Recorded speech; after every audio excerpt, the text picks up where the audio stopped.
Sedanji in nekdanji dijaki, profesorji ter poslovni partnerji so se minuli petek zbrali na prostem pred nekdanjo industrijsko tekstilno šolo, kot se je današnja Srednja šola za oblikovanje imenovala ob ustanovitvi leta 1947. Šola je ime nazadnje spremenila leta 2005. Vsi jo pa bolj kot ne poznajo kot srednjo tekstilno šolo. S propadom tekstilne industrije se je potem kasneje tudi skrčilo število dijakov v tej šoli in pridružila se frizerska šola, ki je tudi želela nekoč biti samostojna. No, kasneje, v zadnjih nekaj letih se nam je pa pridružil tudi grafični oblikovalec, se pravi in industrijski oblikovalec, medijski tehnik.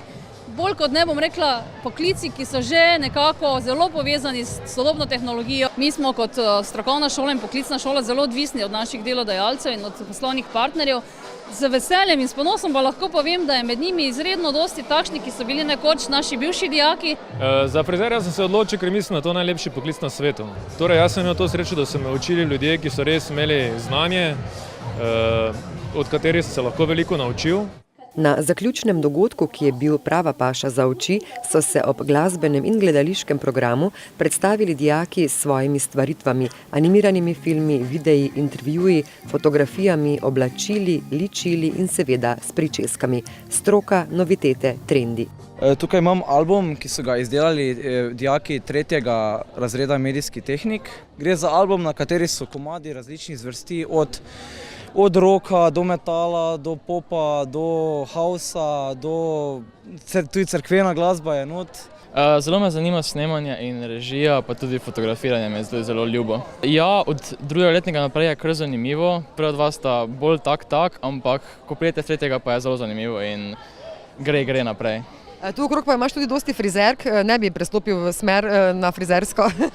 Zaenkrat ne, me kar zanima to, kar sem. Kaj pa pustiš, da ti naredijo kako frizuro, modele rabijo tukaj vedno? Nisem še pustil, ker se kar bojim za moje lase. V bistvu sem kombiniran program frizerja in modnega oblikovalca. Če se trudiš, se mi zdi, da lahko izmed tudi vseh, kaj so v Mariboru, lahko fajn izstopaš. No. To frizuro si danes sama naredila? Ne, to so mi pa naredili 3. letniki od frizerjev. In kako naj ravnajo dijaki, ko se znajdejo na trgu delovne sile? Dejansko pričakujem, da oni ponudijo najprej roko meni. Stopiti bliže, recimo k nam, nas vprašati, kako lahko napredujejo, kako lahko jim tudi recimo pomagamo, navezati kak kontakt, ali je to v tujini, ali je tukaj v Sloveniji. Festival oblikovanja se je sicer odvijal na številnih prizoriščih po Mariboru, v Vetrinskem dvoru, v Mariboksu in na Srednji ekonomski šoli.